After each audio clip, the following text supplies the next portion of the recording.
Запретеја војната и ќе се вратиме дома, му порача сириски бегалец на австрискиот министер за надворешни работи Себастијан Курц при денешната посета на прифатниот камп во Гевгелија. Човекот кој рече дека е дипломиран инженер му ја раскажа на австрискиот министер личната голгота, објаснувајќи зошто се опатил кон западноевропските земји. We pay our building, our ground, everything to come here, to find safe zone, to find a good future for us, for our family, for our kids.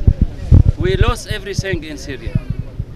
You have to help us to finish the war in Syria. If you finish now, I back from this point directly. I don't like to come to Europe, but Arabic country don't receive us. Islamic country don't receive us. But where is your family? Курц смета дека е недозволиво што Македонија е оставена сама да се справува со бегалците во услови кога од Грција како земја членка на Европската Унија влегуваат толкав број нерегистрирани мигранти и се согласи дека мора да се менува стратегијата за справување со напливот на бегалци и мигранти. We see that our system, Dublin, is not working anymore. This is a humanitarian disaster. Ова е хуманитарна катастрофа.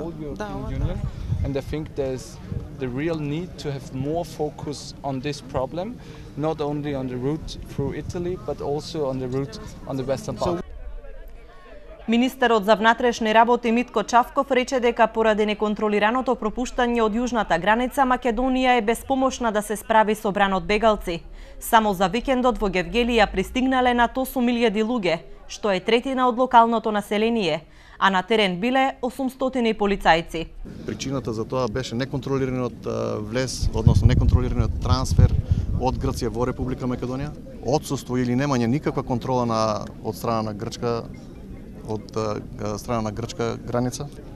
Така да нашите напори кои што ние ги вложивме со значителен број на капацитети од Министерство за внатрешни работи за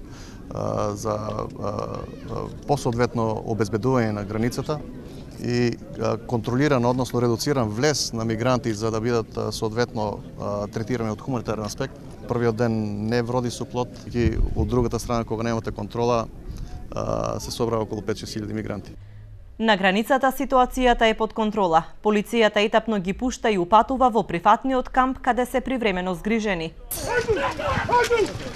Иако полицијата пропушта на помалку од половина час, сепак не престанува нервозата кај мигрантите, како и туркањето овде на граничниот премин на македонско-грчката граница.